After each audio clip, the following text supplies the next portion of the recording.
Super star Rajinikanth தமிழகத்தின் அடையாளங்களில் ஒருவராக மாறிவிட்டார். புதிதாக நடிக்க வரும் கதாநாயகர்கள் பலரும் ரஜினிகாந்தை தங்களின் முன்னோடியாக காட்டுவதோடு ரஜினியை தங்கள் படத்தின் ரெஃபரன்ஸாகவும் பயன்படுத்துகிறார்கள். அப்படி ரஜினிகாந்தின் ரெஃபரன்ஸில் வந்து வெற்றியடைந்த படங்களில் முக்கியமானது கேடி பில்லா, கில்லாடி ரங்கா. விமல், சிவகார்த்திகேயன் என 2 வளரும் நடிகர்கள் நடிப்பில் மிகப்பெரிய ஹிட் அடித்த அந்த படத்தின் வெற்றிக்கு ரஜினியின் ரெஃபரன்ஸ் ஒரு முக்கிய காரணம். கேடி பில்லா, கில்லாடி ரங்காவில் விமலும் சிவகார்த்திகேயனும் ரஜினி ரசிகர்களாக நடித்திருந்தனர். ரஜினிகாந்தை புகழும் பல வசனங்கள் படத்தில் இடம்பெற்றிருந்தன. வர வர தலைவர் ரஜினி மாதிரி குட்டிக்கதை சொல்ல ஆரம்பிச்சிட்டீங்கடா என்பது அதில் ஒரு வசனம். தான் கலந்து கொள்ளும் விழாக்களில் குட்டிக்கதைகள் சொல்வது ரஜினியின் வழக்கம். அப்படியாக ரஜினி சொன்ன கதைகளில் இருந்து பல விஷயங்கள் டீகோட் செய்யப்பட்டிருக்கின்றன. ரஜினி தன்னுடைய மேடை பேச்சுகளில் ஏன் குட்டிக்கதை சொல்கிறார் என்ற கேள்வி முக்கியமானது. அதற்கான காரணங்கள் தமிழகத்தின் வரலாற்றில் இருக்கிறது. தமிழ் கலாச்சாரத்தில் ஒரு அங்கமான பேச்சுக்கலையின் ஒரு பகுதியாக கதை சொல்லலும் இருக்கிறது. தமிழக அரசியல் வரலாற்றில் மேடை பேச்சுகளுக்கு முக்கியமான பங்குண்டு. தமிழகத்தில் திராவிட இயக்கங்கள் பேசி பேசியே வளர்ந்தன என்ற கருத்துக்கள் இன்றளவும் முன்வைக்கப்படுகின்றன. அந்த கருத்துக்கள் உண்மையும் கூட. திராவிட இயக்கம் சமூக இயக்கமாக இருந்தபோதும் பின்னர் தேர்தல் அரசியல் இயக்கமாக மாறிய போதும் திராவிட கொள்கைகளை மக்கள் மத்தியில் எடுத்துச் சென்றதில் மேடை பேச்சாளர்களின் பங்கு அளப்பரியது. மேடை பேச்சாளர்கள் ஆட்சியாளர்களாக மாறிய காட்சிகளை பதிவு செய்த பெருமை தமிழக வரலாற்றுக்கு மட்டுமே உண்டு. தமிழக முதல்வராக இருந்த அண்ணா தமிழகத்தை கவர்ந்த பேச்சாளராக வலம் வந்தார். திமுக ஆரம்பித்த போது அதன் பிரச்சார குழு செயலாளராக மேடைதோறும் முழங்கிய கருணாநிதிதான் பின்னாளில் தமிழக முதல்வரானார். மேடையில் பேசும்போது கதை சொல்லுவதை நிறைய பேச்சாளர்கள் தங்கள் வழக்கமாக வைத்திருந்தனர். மேடை பேச்சுகளில் கதை சொல்லப்படுவதை தமிழ்நிலத்தின் கலாச்சாரத்தோடு ஒப்பிட்டு பார்க்க வேண்டிய தேவை இருக்கிறது. தமிழர்களின் வரலாறு அடுத்தடுத்த தலைமுறைகளுக்கு கடத்தப்பட்டதில் கதை சொல்லலுக்கு பெரிய பங்கு இருக்கிறது. தமிழக கிராமங்களில் வழக்கில் இருக்கும் சிறு தெய்வங்களின் வரலாறுகள் செவி வழி கதையாகவே தலைமுறைகளை தாண்டியும் தொடர்கின்றன. தமிழ் மெய்யியலின் அடையாளங்களாக திகழும் சிறு தெய்வங்களின் வரலாறு தொடங்கி தமிழகத்தின் கடந்த கால அரசியலையும் நிகழ்கால அரசியலையும் ஆவணப்படுத்தும் கதைகளின் கதை வரை எல்லாமே கதை சொல்லலில் லைத்திருக்கும் தமிழ் கலாச்சாரத்தின் பிரதிபலிப்புகள். தமிழகத்தின் முக்கியமான ஆளுமைகளாக திகழ்ந்தவர்கள் மேடைகளில் கதைகள் சொன்னதையும் தமிழ் கலாச்சாரத்தில் கதைகளுக்கு இருந்த பங்கின் நீட்சியாகவே பார்க்க வேண்டியிருக்கிறது. அரசியல், கலை, ஆன்மீகம் என அனைத்து துறை ஆளுமைகளுக்கும் இது பொருந்தும். திருமுருக கிருபானந்த வாரியார் தான் கலந்து கொள்ளும் பெரும்பான்மையான சொற்பொழிவுகளில் பக்தர்களுக்கு கதை சொல்வதை வழக்கமாக வைத்திருந்தார். திமுக தேர்தல் களம் கண்ட பின்னர் காங்கிரசுக்கு எதிரான கடுமையான பிரச்சாரங்களில் காங்கிரஸ் ஆட்சியின் குறைகளை வேட்டியை சலவை செய்யும் சலவை தொழிலாளியின் வார்த்தைகளோடு ஒப்பிட்டு அண்ணா சொன்ன கதை வெகு பிரசித்தம். அதன் பிறகும் தொண்டர்களை உற்சாகப்படுத்தவும் மேடை பேச்சுக்களை சுவாரஸ்யப்படுத்தவும் பேச்சினூடே கதை சொல்வதை தலைவர்கள் வழக்கமாக வைத்திருந்தனர். மறைந்த தமிழக முதல்வர் ஜெயலலிதா கிட்டத்தட்ட தான் கலந்து கொள்ளும் எல்லா கூட்டங்களிலும் குட்டிக்கதைகள் சொல்வதை வழக்கமாக வைத்திருந்தார். ஜெயலலிதா சொன்ன குட்டிக்கதைகள் என தனியாக புத்தகம் போடும் அளவிற்கான கதைகளை மேடைகளில் சொல்லியிருக்கிறார் ஜெயலலிதா. அம்மா வழியில் ஆட்சி நடத்துவதாக சொல்லும் தற்போதைய முதல்வர் எடப்பாடி பழனிசாமி ஜெயலலிதா பாணியில் சில விஷயங்களை செய்ய தொடங்கினார். அதற்கு அவர் எடுத்த முக்கியமான முயற்சிகளில் ஒன்று கதை சொல்வது. தான் பேசும் கூட்டங்களில் கதை சொல்லி திமுகவை விமர்சிக்கும் வழக்கத்தை தொடங்கியிருக்கிறார் முதல்வர் பழனிசாமி. அதே வழக்கத்தில் தான் தமிழகத்தின் சூப்பர் ஸ்டாரான ரஜினிகாந்தும் மேடைகளில் கதை சொல்வதை தனது வழக்கமாக வைத்திருக்கிறார். அரசியலில் ஜெயலலிதாவின் இடத்தை பிடிக்க அவரது கதை சொல்லும் பாணியை எடப்பாடி பழனிசாமி பின்பற்றுவது போல் சினிமாவில் ரஜினியின் இடத்திற்கு வர நினைக்கும் நடிகர் விஜயும் தனது படங்களின் இசை வெளியீட்டு விழாக்களிலும் கலந்து கொள்ளும் விருது விழாக்களிலும் குட்டிக்கதைகளை சொல்லியிருக்கிறார். ரஜினிகாந்த் மேடையில் சொல்லும் கதைகள் பெரும்பாலும் ஒரு தன்னம்பிக்கை பேச்சாளர் சொல்வது போன்று இருக்கும். ரஜினியை தமிழ் சினிமாவின் அடையாளமாக மட்டுமில்லாமல் உழைப்பிற்கான அடையாளமாக காட்டுவதுண்டு. ஒரு சினிமா கண்டக்டராக வாழ்க்கையை தொடங்கினார் என்று சொல்லப்படும் ரஜினி இன்று இருக்கும் உயரம் மிகப்பெரியது. என் ஒரு துளி வியர்வைக்கு 1 பவுன் தங்க காசு கொடுத்தது தமிழல்லவா என அவர் பாடும் அளவிற்கு ரஜினியை அவரது உழைப்பு மேலே ஏற்றியிருக்கிறது.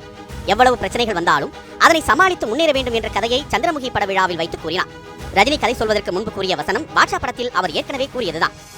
ஆண்டவன் நல்லவங்களை சோதிப்பான், ஆனா கைவிட மாட்டான். கெட்டவங்களுக்கு நிறைய கொடுப்பான், ஆனா கைவிட்டுருவான் என பாட்ஷாவில் பேசிய வசனத்தை தான் படவிழாவில் கதை சொல்லி விளக்கியிருந்தார். ரஜினி தன்னை நடிகர் என்றோ சூப்பர் ஸ்டார் என்றோ அழைப்பதை விட ஆன்மீகவாதி என்று அழைப்பதையே விரும்புவார். அரசியலுக்கு வரப்போவது உறுதி என்று அறிவித்துள்ள ரஜினி தன்னுடைய அரசியல் பாதையாக ஆன்மீக அரசியல்தான் இருக்கும் எனவும் கூறியிருக்கிறார்.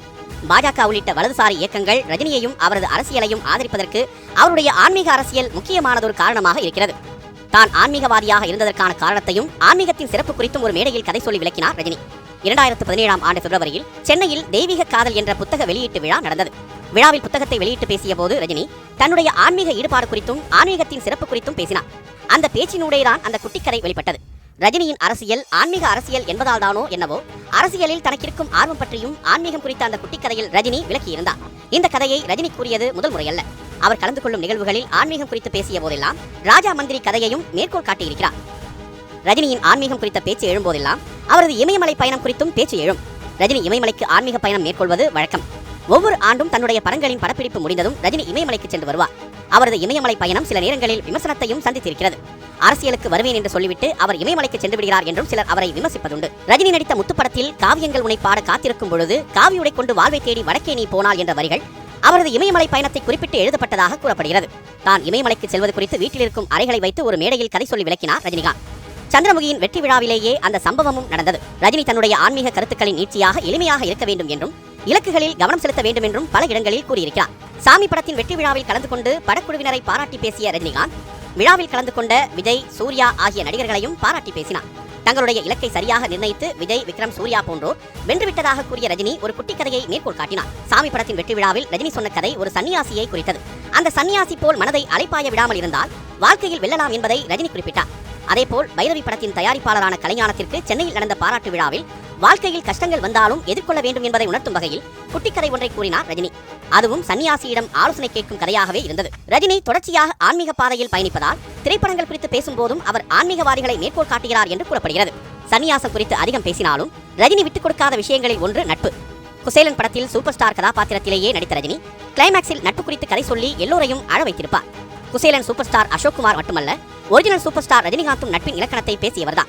இன்று தமிழ் சினிமாவின் முக்கியமான தயாரிப்பாளர்களில் ஒருவராக விளங்கும் கலைப்புலி தானுவின் முதல் தயாரிப்பான யார் வெற்றி விழாவில் கலந்து கொள்வதற்காக மும்பை படப்பிடிப்பை கேன்சல் செய்துவிட்டு வந்த ரஜினி அந்த மேடையில் நட்பின் பெருமையை விளக்கும் குட்டிக்கதை ஒன்றை சொன்னார். நட்பினை சிறப்பிக்கத்தான் ரஜினி அந்த விழாவிலேயே கலந்து கொண்டார். பைரவி படத்தின் விநியோகஸ்தராக இருந்த கலைப்புலி தானுதான் சூப்பர் ஸ்டார் ரஜினிகாந்த் என முதலில் போஸ்டர் அடித்து ஒட்டினார். அதனால்தான் அவர் தயாரிப்பில் வெளியான முதல் படத்தின் வெற்றி விழாவிற்கு படப்பிடிப்பை கேன்சல் செய்துவிட்டு வந்தார் ரஜினிகாந்த். சமீப நாட்களில் தமிழ் சினிமா எதிர்கொண்ட மிகப்பெரிய பிரச்சனைகளில் ஒன்றாக ஆன்லைன் ரிவ்யூ இருக்கிறது. இணையதளங்களில் அதிகரிக்கும் விமர்சகர்களால் படத்தின் வசூல் பாதிக்கிறது என்ற குற்றச்சாட்டு நீண்ட நாட்களாக முன்வைக்கப்பட்டு வருகிறது. தமிழ் சினிமாவின் முக்கிய ஆளுமைகள் பலரும் இணையதள விமர்சனங்கள் குறித்து மாற்றுக் கருத்துக்களை முன்வைத்திருக்கிறார்கள். அதே போன்றதொரு விமர்சனத்தை ரஜினியும் ஒருமுறை முன்வைத்திருக்கிறார். ஆனால் மற்ற நடிகர்களைப் போல் இணையதள விமர்சனமே கூடாது என ரஜினி பேசவில்லை. விமர்சனத்தை செய்யுங்கள், ஆனால் அது யார் மனதையும் புண்படுத்தாத அளவிற்கு இருக்கட்டும் என கூறினார் ரஜினி.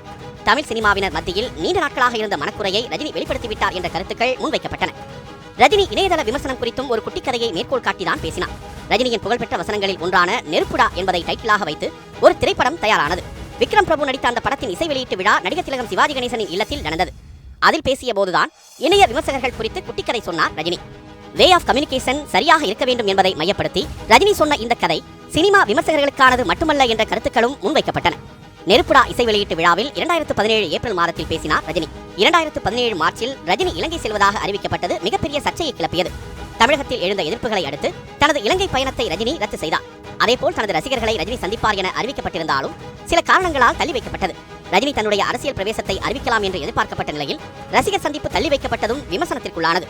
நெருப்புடா பட இசை வெளியீட்டு விழாவில் தன்னை விமர்சிப்பவர்களுக்கும் சேர்த்துதான் ரஜினி அறிவுரை கூறினார் என்ற கருத்துக்கள் முன்வைக்கப்பட்டன.